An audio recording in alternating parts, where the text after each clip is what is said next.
Hello everyone. So I welcome you all in the module 7 of this course UN SDGs. So in this module we are going to learn about causal mapping and second systemic mapping and problem identification.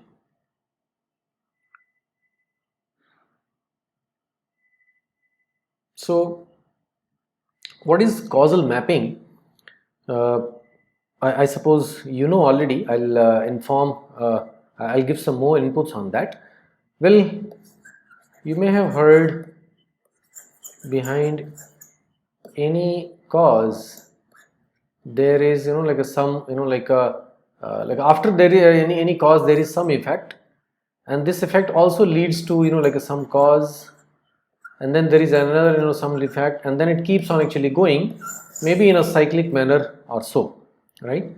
So it suggests like there is something like behind each and every like action, right?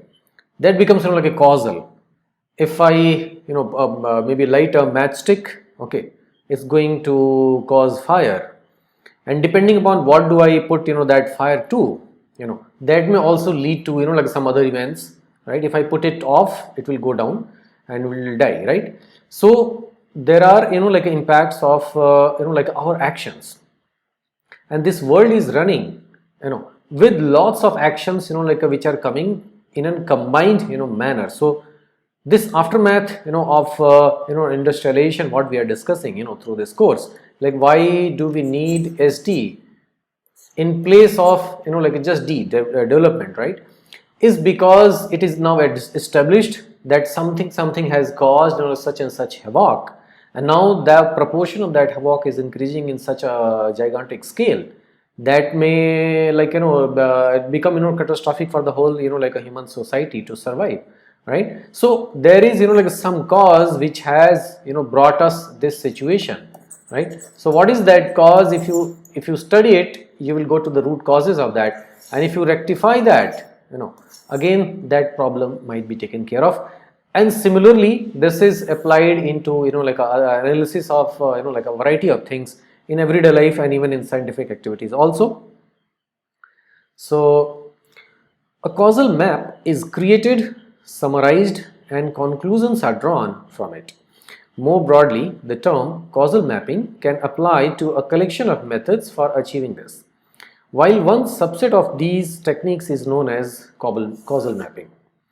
There are several more related techniques that go by a number of names. Cayley's personal construct theory served as the foundation for Robert Axelard's use of the term causal mapping, which dates back much farther.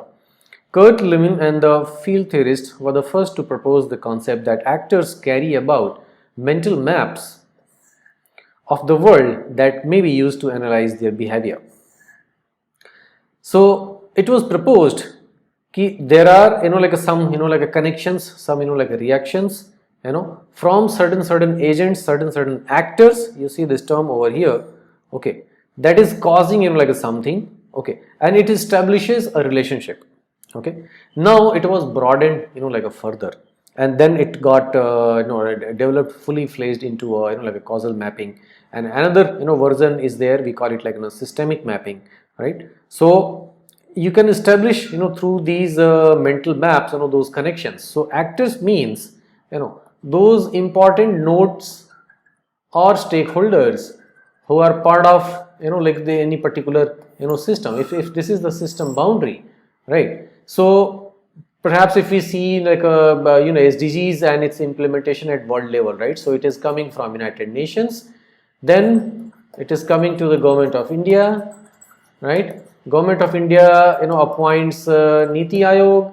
Niti Aayog talks to like states, and then there are like people like you and me, then there are like some NGOs and other research organizations, and all of those kind of like other actors, right? And they are all, if you see, are like interrelated somewhere. Like these NGOs are connected directly with the government of India, perhaps not with the UN directly, but people are connected to government of India. People are part of the states here directly, right? And from states, yes, we are connected to Niti Aayog, right? And Niti Aayog is directly connected here. Government of India is connected here, right? NGOs sometimes, they are connected to, that states also connected to like an UN and things like that, right? So there is a, pattern you can find key which are the actors. Those are in, direct relationship and some indirect relationships, or maybe even tertiary, like a third degree, like a relationship or something. And what is happening in between, so this relationship, so this relationship, you need to identify what is happening between, like this and this node, this and this node, similarly here, and things like that. And then you will be able to lay the whole detail, clearly on this, like a mental map. Okay, and you can check what is going on between, like these. Okay, so how UN is corresponding, like these things to here, how government is proactively taking to this, entity. From here, like how actively it is getting, disputed to the, like states and, like district level authorities, and how people are, coming into the picture. Are people directly also related to the Niti Aayog? Is there no mechanism or way where Niti Aayog is seeking, like suggestions from people or NGOs, right? So those connections also you can establish, right? And then you can understand how this whole thing is working, right? So in a way, it kind of lays out, like those important actors, associated with the implementation of SDGs in India, for example, right? And similarly for other things also you can, like put on. The words concept mapping and cognitive mapping are occasionally used interchangeably to refer to causal mapping, while the latter two are often considered to be wider and include maps in which the linkages between components are not always causal and are therefore not causal maps. Okay, so it may be of like a few types, depending upon like some variations. Typically, only qualitative or just semi-quantitative maps are referred to be causal maps. So you can see, in this way, causal maps may be thought of a particular kind of idea map. This concept includes fuzzy cognitive maps and system diagrams. Since the 1970s, scholars and practitioners in a number of fields, from management science to ecology, have employed causal maps using a variety of techniques. Okay, so you see, like causal maps actually are more useful in case of, like a qualitative, like entities, quantitative elements which are coming in the scene. Okay, or maybe up to like a semi quantitative. Perhaps it is not like a more suitable or appropriate app for, like only quantitative kind of, like a thing, because there is another type of, like a maps, like a correlations you can draw using statistics and all that. Okay, so this helps in such kind of like a scenarios. Problem solving, idea generation, decision making, strategy building are where it is most frequently applied. As seen in the illustration, the method links statements together by utilizing arrows to denote a causal relationship. So you can see like cause and effect, there is a direct relationship. From here also, activity to desired, like outcome. So you did something, why you did something, there must have been, like some, like a motivation, some aim, right, some objective, behind, that activity. And then there are like some, like results, some outcomes, right? So you will evaluate those outcomes, like how successfully, like those outcomes are as per the intended, like a plan. So if it is matching perfectly, then it's, the most perfect situation. But if there are like a certain shortcomings and all, definitely, with this, like, where to intervene, what to work on and all of that, right? So it helps you, establishing those factors. By connecting different assertions, we are figuratively drawing a map of the concepts, problems, observations, and ambitions related to the topic under discussion. The context of what is being said, not just the content, is captured through causal mapping, which is significant. This implies that we can always review any argument and comprehend not just what was said, but also why it was expressed. So, not just what's, even why's, and this is very important. Because typically what's kind of things are like known, but why kind of things needs investigation, right? So this investigation you can definitely like carry out with the help of like this causal mapping is one of the amazing tools which helps you layouting any like a scenario and dig deeper onto that. Some advantages: captures argumentation chains to structure thoughts, right? So there are reasons you can kind of take out like from this like analysis. Information is presented graphically rather than linearly, making it easier to communicate. Okay, so visuals are like a much stronger way to express certain things compared to like regular like a textual like a things, right? So visual things have like a long lasting like impressions. You can easily grasp, you can see the whole picture in one, and you can again further zoom down into the like a detail. And for reading a like big text, you need to go through the whole thing, then only you will be able to make something. It takes time, right? So this is also kind of like a very smart tool where you present things like a graphically. It enables the collection of complicated information such as wisdom, knowledge and experience, etc. So you can see these things are a little like difficult or subjective to quantify, right? But in their own qualitative like a flavor, you can get to know and get to experience like these like a subjective qualities also of like some phenomena, right? So causal mapping helps even in establishing like a such like a like a subjective things. Aids in the management of complexity by enabling the analysis and structuring of acquired information into a clear strategy model. This allows for a more objective viewpoint to be adopted. So yeah, for example, if I talk about like railways,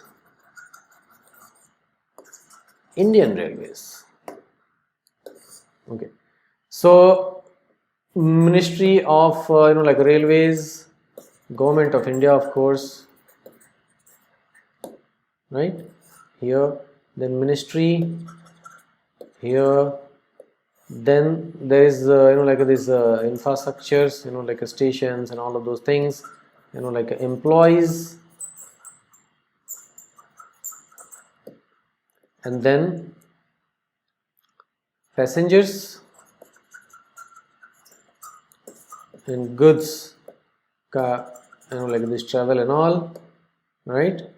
And there is for example like a technology evolution, manufacturing and all of those kind of like things, plus maybe like a service related like things. Like in the recent years there is a lot which has changed in the Indian Railways, right?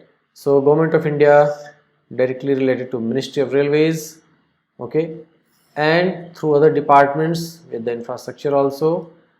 Ministry takes care of these its employees, and there is like a railway board in between, like you can draw over here, railway board, and then there are like a further like a divisions in the railways, like you may have seen there are several divisions across India which take care of their own like a segment, right? So from maintaining the stations to the like train like a management, their timetables and all of those things, so their origin, destination, all of those things actually they take care of. So these divisions these employees are also actually placed according to the divisions, right? Then from here we have passengers and goods. So yeah, this railways ka direct connection, then employees ka isse, then here, yeah, right? Government of India ka also some representation to this side, goods ke liye policies, passengers ke liye policies. Okay, so in a way you can see a kind of like an evolving like this thing, right? So how this whole thing is kind of like a related to like these like important actors, right? And then what is going on between them? For example, like for infrastructure we need like a money, right? A lot of investment, but passengers, you cannot charge them more. Okay, so it's a contradictory kind of situation. Okay, infrastructure is demanding like a money, but here you cannot charge more, you cannot raise your like a ticket prices and all that. So that becomes a kind of sometimes like a political decision also, like a ministry or like Government of India also intervenes, Okay, like how much to raise, or whether raised like a train, like a charges, passenger charges or not, and all of those kind of like things. So here you can establish a connection, like what happens in this whole big like railways, right? And inside this also further you can populate with the respect to like a passengers, maybe like those local trains, connectivity, right, stations, facilities, like IRCTC, that ticketing facility, right, and catering facilities, like linen, all of those kind of like things, and waiting halls at the stations, booking, like efficiency, all of those things, if you see, can be like a part of, depending upon what objective do you want to take forward, for your analysis. And you can draw like this causal mapping, okay, for understanding. So just as an exercise, maybe you guys can attempt like one such like activity or phenomena which you are deeply aware of, because you need to know all of those like actors, then only you will be able to putting all the information with justification. Okay, so just for example, it is given over here with respect to the SDG 7, and other SDGs, how it is like related, that is given in this like a causal map. So you can see like a different like SDGs coming in this side, right here, and there are like interrelationships which are drawn, right?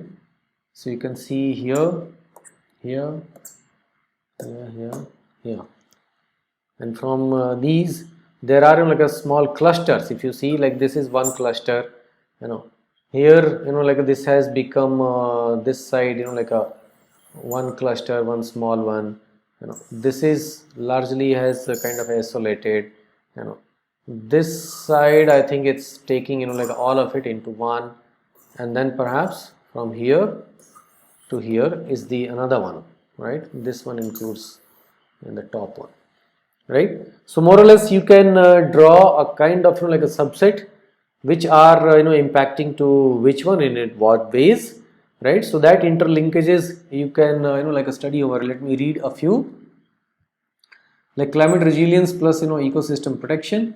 So 15.1 target, ensure the conservation, restoration and sustainable use of terrestrial and inland freshwater ecosystems and their services. And similarly you can see like which one is impacting like which one and what are those impacts. Now let's move to the systemic mapping and problem identification.